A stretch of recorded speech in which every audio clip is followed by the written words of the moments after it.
Bismillahirrahmanirrahim. Elhamdülillah. Vessalatu vesselamu ala Resulillahi sallallahu aleyhi ve sellem. Evvela nuhayyikum bi tahiyyatil İslam. Esselamu aleykum ve rahmetullahi ve berekatuhu.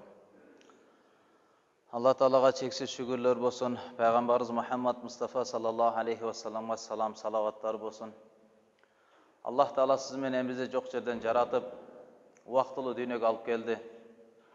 Bu dünyaya gelgenizde maksat her bir adamды sınoo üçün. Allah Teala bay adamды байлыгы менен сынайт, денсаулықты adamды денсаулыгы менен сынайт, оорулуу adamды оорусу менен сынайт. Her bir adam, her bir özünün kayсы жашоо тармакта өтүп жаткан болсо, сыноонун ичинде. Ал сыноодо ким Аллахнын буйругу Пайгамбар алейхиссалам көрсөткөндө аткарса, ал ийгиликке жетет. Ошол кыйынчылыктан чыксын, чыкпасын. Ошол ийгилиги колунда турсун же колунан өтүп кетсин. Бирок Аллахнын өкүмү Пайгамбар алейхиссалам көрсөткөн тартип, бул адамды дүйнөдө дагы, акыретте дагы чыныгы ийгиликке, бакытка жеткире турган нерселер. Дин, ислам дини бул толук дин. Эч кандай кемчилиги жок. Kur'an-ı Kerim'de aytkандай "Al-yawma akmaltu lakum dinakum wa atmamtu alaykum ni'mati wa raditu lakumul islama dina." Bugün men dindi толук kıldım deyt. Jana din katары жакшылыктарымды да толук kıldım. Jana İslam dinde sizlerge din katары ıra gördüm deyt. Demek bugün dindi толук kıldım. Peygamberi sallallahu aleyhi ve sellem'in zamanasında acılık uçurdagı düşkön ayat. Din oşol wagtda толук bolup бүткөн. Bardыk hökümdörü толук. Buga hiç bir koşuğunun je bir alunun gereği yok. Толук degende manisi buga çeyinki dinler kemçilikti, anan keyin İslam dini gana толук degen manini tuyuntpayt. Balkim murdagı din öz ubaqtında толук bolgan. Tavrat öz ubaqtına gana. Zabur öz ubaqtına gana çektilgen. İncil özünün ubaqtısındagılardı gana iyigilikке jetkirgen. A birok Kur'an-ı Kerim, Kur'andın jaşoosu, Kur'andın mıyzamı bul Muhammed aleyhisselamdan başlap kıyamatga çeyinki gele turgan har bir adamdın jeke jana koomчулук har bir jaşoosuna толук жооп бере турган, камтып ала турган толук дин жашоо тартип болуп эсептелет. Эмнелер буйрулган болсо, анын ичинде сөзсүз пайда бар.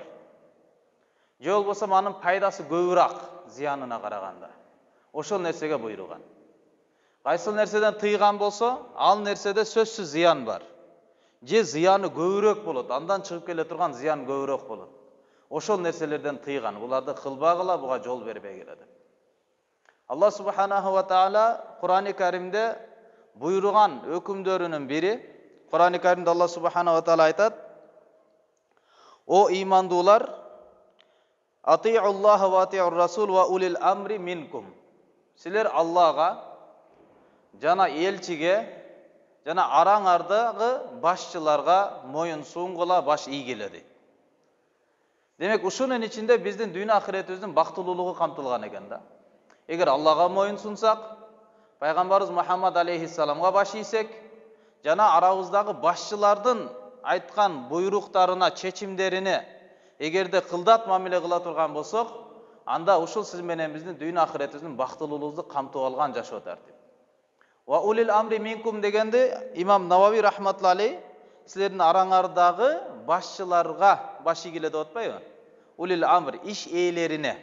Oşol iş eğleri degen kim dese İmam Navavi rahmatullah aleyh mınday şarh bergen. Al murad bi ulil amri man awjaballahu ta'atahu minal wulati wal umara. Hada qawlu jamahiris salaf wal khalaf minal mufassirin wal fuqaha ve gayrihim. Sizlerin arаңардан iş eğlerine baş ийгиле degende manisi bul Allah Taala aga moyunsunuunu vacip kılıp koygan jetekçiler jana iş başçılары deyt. Oşolorgo demek Allah subhanahu taala bizge baş ийүүгө buyurgan eken. Jana bul deyt İmam Navavi rahmatullah aytat. Бүткүл murdakı jana kiyinki ulamalardın tafsiri çeçmelösü uşul bolu eseptelet. Demek Allah Taala siz menimizge buyurgan başçılarga moyun suңgula degen Allah Taala'nın buyruğu var. Emne üçün sebebi Allah Taala padişahını emnege şaylayt. Başçılarda emnege şaylayt. Alardın negizgi jaşooda eki alardın mildeti var. Adamdardın jaşoosunun, dünya ahiretinin бактылуулугунун чекити болгон, негизи болгон динди сактасын. Экинчи, ошол динди тургузуу үчүн жашоого керектүү нерселер бар, ошол нерселерди сактасын. Жашоодо тынчтык болсун, дин менен жашаш үчүн. Туурабы? Мисалы, бейишти дагы Аллах Таала эмне үчүн Дарус Салам дейт? Тынчтык үйү деп койгон да. Себеби бейиште чыныгы жыргалчылык, чыныгы бакыттын туу чокусу бейиште болот. Ошол бейиште Алла айтып атат, тынчтык үйү деп атат. Демек, тынчтык болбосо бейиштин дагы рахаты жок деген сөз да. Бейиштей болгон жашоодо жашаңыз, каалаган нерсеңиз орундада турган, байлык, бийликтин чегине жеткен, сый урмат, даражанын, мансаптын чегине жеткен жашоо болсун. Бирок жашообузда тынчтык болбой турган болсо, анда анын эч кандай кадыры, анын эч кандай баркы жок экен да. Ошондон бейиште Аллах Таала салам, тынчтыктын үйү деп койгон да. Мындайча айтканда, жакшы жашагыңар келсе, тынчтыкка умтулгула деген мааниге ишара кылат. Жашоодо тынчтык болуш керек экен да. Ошол башчылардын, падышалардын негизги милдети эмне? Биринчи, жашоодо диндин өкүмүн сактоо. Экинчи, динди тургузууга себеп боло турган нерселер. Экономикалык жактан өнүгүү болсун. Тура, мисалы, карыз болуп калсаңыз, жегенге тамак ашыңыз жок болсо, кийгенге кийимиңиз жок болсо, мечит салайын десең, капиталды эчтеке сизге жол бербесе, анда кантип дин менен, толук дин менен жашоо мүмкүн? Ошо динге жардам бере турган нерселердин баардыгыны сактоого алар милдеттүү экен да. Ошол себептен Хасан Басри рахматуллахи алейхи айткан. Мына Амирул Муъминин, момундардын башчысы Али ибн Аби Талиб радиаллаху анху мындай дейт: Ла юслихун наса илля амирун баррун ау фажирун. Адамдарды жакшы же жаман башчылар гана оңдойт деген да. Адамдарды жакшы же жаман падыша оңдойт деген. Анан адамдар сурашкан: "О Амирул Муъминин, момундардын башчысы, бул жакшы деген адам түшүнүктүү. Бирок бузуку башчы оңдойт дегениңиз кандай болуп калды? Өзү бузуку болсо, өзү зөөкөр болсо, өзү мыкач болсо, бул мыкач, залым, зөөкөр кантип жашоону, адамдарды кантип оңдойт мындай башчы?" деп сурап калды. Десе ал киши айтты: "Иннал фажира", чындыгында зөөкөр адам, зөөкөр башчы болсо, анын себебинен Аллах Таала жолдорду амандыкка салып берет. Жолдор тынч болот. Жана ал аркылуу душмандар жок болот. Анын себебинен олжолор колго түшөт. Жана чектер турат. Жана анын себебинен ажылыкка баруу жана Аллах Таалага моюн сунуу амандыкта, кооптукта болуп калат. Ал адамга ажалы келгенге чейин дейт. Мындайча айтканда, башчы кандай болбосун, жакшыбы, жаманбы, ошол аркылуу бирок Аллах Таала адамдардын жашоосуна жашоо берет экен да. Жакшы болуусу адамдардын жалпы карапайым элдин амалына жараша. Башчынын жаман болуусу карапайым элдердин амалына жараша, пейлине жараша. Эгерде биз оңоло турган болсок, Аллах Таала аларды да оңдоп, жакшы адамдарды алып келет экен да.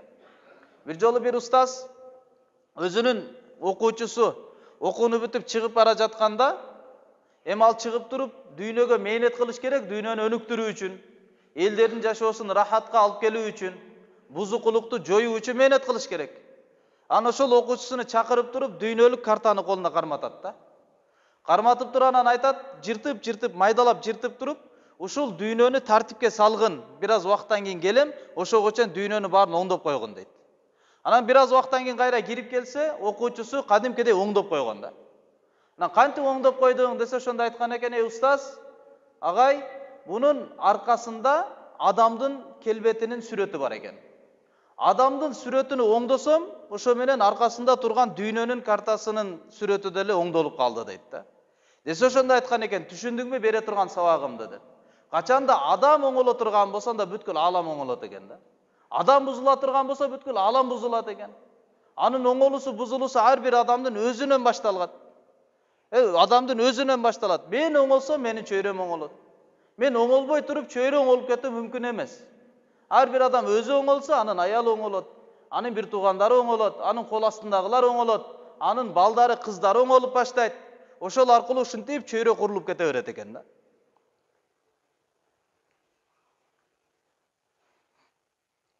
Хасан Басри рахматуллахи айтат, башчылар дейт, өкмөт башчылар, мамлекет башчылар, Hum yaluna min umurina khamsan. Alar bizdin 5 nersebizge ee boluşat. 5 nersebizde alar üstünen çıgat. Birincisi al cuma. Cuma namazlarga ruhsat berip atat. Durab? Ekinchisi al jamaa. Jamaatты karmap turat. Adamdın başlığını biriktirip turat. Bölböstön, başka kılbastan. Bolbosa eger başçı olboy turgan bolsa adamdın başı birikpeyt. Peygamberimiz Muhammed Aleyhisselam dele tartib oşondoy ele 3 adamды jolgo çıgara turgan bolsa сөзсүз бирөөнү başçı кылып коет эле. 2 adamды жолго сапарга чыгарса бирөөнү başçı кылып коёр эле. Айтат эле эгерде başçı болбосо шайтан başçı болуп алат ар бириңерге деп. Ар бир адам өз ою менен өзү каалагандай кете берет экен. А başçıга baş ийген адам шайтандан, напсиден бош болот экен. А başçıga baş ийбеген адам шайтан менен напсинин астынан жүрөт экен. Hasan Basri rahmatullah айтат, биринчи дейт, başçılar bizge alıp bere turgan nersesi, karay turgan, gözömölдөй turgan nerse 5 o. Birincisi cuma namazı, ikinci cemaat, üçüncü ayet namazı, dördüncü çegaralar, beşinci Allah'ın hükümdörü. Allah'a kasam, din mına uşul nerseler tuğra bolsa anan keyin din turat deyt. Eger de alar zulümdük kılışsa dağı, eger de alar zökürlük kılışsa dağı. Vallahi lama yuslihullahu bihim aksar mimma yufsidun, ma'a anna ta'atahum vallahi la ghibta ve anna firqatahum la kufur. Hasan Basri rahmatullah aytat sözün ulap, Allah'a kasam içem deyt. Жетекчилер оңдогон нерсе дайыма бузган нерсеге караганда көбүрөөк болот дейт. Жетекчилер оңдогон нерсе келтирген пайдасы элге, алар бузган жамандыкка караганда көбүрөөк болот дайыма дейт. Жана ушу менен биргеликте аларга моюн сунуу, Аллага касам, бул жакшылык, ал эми алардан ажырап, аларга каршы болуп кетүү бул капырлык деген экен да. Аларга моюн сунбу, Аллах Тааланын өкүмүнө каршы чыгуу болуп калат экен.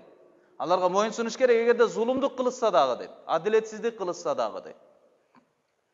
Мына ушул чоң бир пайдалар болгондук себептен Кур'ан-ы Карим жана ислам дини жетекчилерге моюн сунууга буйруган. Жана хадистерде эгер бунун алкагындагы хадистерди чогулта турган болсок, анда анын мааниси маани жактан таватур деңгээлге жетет. Таватур дегени Кур'андын деңгээлинде эле далил болуп бере турган хадистер да. Ошондой деңгээлге жеткен хадистер бар. Өтө көп маани айтылган хадистер бар, жетекчилерге моюн сунгула деп айтылгандар. Ошо хадистердин бирин айта турган болсок, Имам Бухари, Имам Муслим рахматуллахи риваят кылган, Hazreti İbn Umar radıyallahu anhumadan rivayet Peygamberimiz sallallahu aleyhi ve sellem aytты. Alal mar'il muslimi, musulman adamdın жоопкерчилигинде as-sam'u wat-ta'a fima ahab wa karih. Жакшы көргөн жана жактырбаган нерселердин өкүмдөрдүн бардыгында абалдын ар биринде моюн сунуу жана угуу ар бир мусулман адамга милдет дейт Пайгамбарыбыз. Ал жакшы көрсүн, жакшы көрбөсүн, ага пайда болуп аткан болсун, зыян болсун, бирок башчынын буйругу буга моюн сунуу важип деп Пайгамбар алейхиссалам айтып атат. Илла ю'мара би маасия, күнөөгө буйрулгандан башка. Эгер күнөө кыл деп буйруй турган болсо, арак алып кеп бер десе, мисалы жетекчилик, же болсо Алланын өкүмүнү бузууга кайсы бир жолдомо бере турган болсо, анда ага моюн сунулбайт экен, бирок ушул эле учурда ага каршы дагы чыгылбайт экен. Бирок моюн сунулбайт экен. Fa in umira bi ma'siya, эгерде күнөөгө буйрулуп калса, fala sam'a wala ta'a, анда угуу да жок, анда моюн сунуу дагы жок.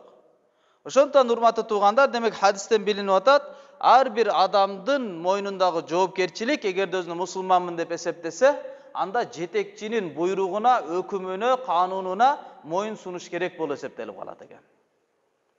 Балким Пайгамбарыбыз саллаллаху алейхи ва саллям кээ бир хадистеринде башчыларды өтө жаман сыпаттар менен сыпаттап туруп, ошондой болсо дагы баары аларды уккула деген да. Ал хадистердин биринде Пайгамбарыбыз саллаллаху алейхи ва саллям айтат: "Якуну бa'ди аимма ла яхтадуна би худая ва ла ястаннуна би суннати." Менден кийин ушундай бир кээ бир башчылар болот, аимма, жетекчилер болот, падышалар болот, жол башчылар болот. Алар менин жолум менен жол албайт. Менин сүннөтүмдү карманышпайт. Алардын ичинен жүрөктөрү шайтандын жүрөгүндөй болгон адамдын денесиндеги адамдар болуп калат. Шайтандын жүрөгүндөй болгон деп Пайгамбар жамандап атат да. Менин жолумду колдонбойт. Бирок шайтандай болгон адамдар, көрүнүшү адам, дене адамдыкы, бирок ички дүйнөсү шайтандыкы. Ошондой адамдар болуп калат деди. Десе Хузайфа радıyallahu anhu угуп турду эле, сахаба. Пайгамбарыбыздан сурады: "Кайфа аснау я Расулаллах ин адракту зака?" О Аллахтын элчиси, ушул күнгө мен барып калсам, кириптер болсом, анда мен кандай кылышым керек? Эмне кылууга буйруйсуз? Эгерде ушундай башчылардын баары бузулуп кетип, ички дүйнөсү бузук болуп кетсе мен эмне кыламын? Десе, пайгамбарыбыз саллаллаху алейхи вассалам айтты: "Тасмау ва тути'у лил амир ва ин дуриба дахрук ва ухиза малук фасма' ва ати'." Сен угасың анын буйругун. Ва тути'у жана ага моюн сунасың деди. Эгерде сенин белиңе урулса дагы, жана байлыгың тартып алынса дагы, уккун жана моюн сунгун деп дагы бекемдеп кетти. Жекече адамга, мисалы, адам бул башчылар деле адам да. Бирок ар бир инсан, адам чөйрөдөн таасирленет, өзүнүн тегерегиндеги адамдардан таасирленет, өзүнүн кемчилиги кетет, бузулат, ички дүйнө бузулат, кээде оңолот дегендей. Эгерде бузулуп кетип, кайсы бир байлыктарды тартып алуу жолуна өтсө, зулумдук кылуу жолуна өтсө, зулумдук менен акысыз, адилетсиз өкүм жүргүзүп баштай турган болсо, сизге эгерде ошо зулумдуктун кайсы бир чети келип калса, анда дагы сен моюн сунгун дейт. Себеби жекече кыйналуу жалпы бузукулукту көтөргөнгө караганда зыяны азыраак экен да, жеңилирээк экен. Ошондон сен моюн сунгун деп пайгамбарыбыз саллаллаху алейхи вассалам айткан да. Өзүңө макул эки нерсе келсе дагы, байлыгың тартып алынды, жаныңа дагы зыян тийди. Таяк жеп атасың, байлыгың алынып атат. Ошондой болсо дагы бирок сен моюн сунуш керексиң, качанга чейин күнөөгө өкүм буйрулмайынча деп пайгамбар алейхиссалам айтып жатат. Башка хадисте пайгамбарыбыз саллаллаху алейхи вассалам айткан: "Ма мин амири ашаратин", кайсы бир 10 адамдын башчысы болсо, анда кыямат күнү ал чынжырланып келет. Анын адилеттүүлүгү гана аны бошотуп алат. Же анын зулумдугу, адилетсиздиги аны кыйратат деген. Демек чоң жоопкерчилик экен. Башчы болуп 10 эле адамга айтып атат. Кайсы бир 10 адамдын эле жетекчиси болуп калса, анда кыямат күнү чынжырланып келет экен. Адилеттүү болгон болсо бошонуп кетет. Адилетсиз болгон болсо анда аны кыйратат деп пайгамбар алейхиссалам айткан. Hazreti Abu Hurayra radıyallahu anhu peygamberimizin bir hadisini rivayet kılat. İnnekum satahrisuna alal imara ve satakunu nadamatan yevmel kıyama. Çındığında sizler жетекчиликке умтула бересиңер. Жетекчиликти каалайсыңар, башчы болууну эңсейсиңер. Бирок кыямат күнү бу жетекчилик сөзсүз адамга өкүнүч болуп калат. Fa ni'matul murdi'atu wa bi'satil fatima. Кандай гана жакшы сүт берүүчү, кандай гана жаман сүттөн чыгаруучу дейт да. Yani жетекчилик ошондой экен да. Качан сүт берип турса өтө жакшы экен. Бирок жетекчиликтен качан түшүп калсаңыз, бул эмчектен үзүп койсо өтө жаман дейт да. Пайгамбар алейхиссалам айтып атат. Мындайча адам ооруп калат деген сөз. Көрүнбөгөн бир тепкичке көтөрүлүп чыгып кетет. Ал жетекчиликтен түшүп калгандан кийин жашоосу мурдакыдан дагы жакшы абалда өтүп атса да, бирок адамдын ички дүйнөсү өтө катуу кыйналып калат экен, ошол аркылуу көп бузукулукка барып калат экен да. Ошондон урматтуу туугандар, демек жетекчи болуу да чоң жоопкерчилик. Ошо жоопкерчиликти адам кайсы бир кемчилик кетирип аткан болсо, аны айыптай бербестен пайгамбарыбыздын талим тарбияты кандай, өзүңөрдү айыптагыла деген. Мендеги болгон күнөөнүн кесепети мына ошол жактан ачыкка чыгып атат. Менин туура эместигим, менин адилетсиздигим, менин ыймансыздыгым, мен мисалы зина кылгандык себептен, арак ичүү жалпы болуп кетсе да унчукпай олтургандык себебинен, же болсо көзүм мисалы арамга иштеп атат, тилим арамга иштеп атат, канча жашоо арамга аралашып кетти, бирок дагы эле жүрөм. Ошо себептен Аллах Таала жашоомду ушундай кыйнап жатат, кыйынчылык алып келип жатат деген сезим болуш керек экен да адам баласында. Пайгамбар Алейхиссалам ошону талимин берген. Жакшылыктарга, башчыларга жакшылыкка дуа кылгыла деген. Аларга Аллах Таала хидаят берсин. Аларды Аллах Таала туура жолго салсын. Дайыма бизге эң жакшыларыбызды башчы кылсын. Күнөөбүздүн кесепетинен улам жамандарыбызды башчы кылып койбосун. Пайгамбардын дуасы: Аллахумма валли алайна хиярана. О Аллахым, бизге сен эң жакшыбызды башчы кылгын. Вала туалли алайна бидунубина ширарана. Биздин күнөөбүздүн себебинен биздин жамандарды бизге башчы кылып койбогун дейт. Демек биздин күнөөбүздүн себебинен пайгамбардын дуасына караңыз. Кылган күнөөбүздү өзүнү күнөөлөп атат. Башчы жаман болуп калса, бул менин күнөөм депчи. Биздин күнөө сөздөн ошо жамандар чыгып калбасын деп атат. Ошондон иншалла урматтуу туугандар, бардыгыбыз аракет кылалы иншалла. Жашообуз ийгиликке келсин дей турган болсо, көбүрөөк тооба кылалы. Көбүрөөк Аллах Таалага кайрылалы. Бүткүл ааламды башкарып турган зат Аллах Таала. Кээде ушундай учурлар болуп калат, ага эч кимдин кудурети жетпей калат.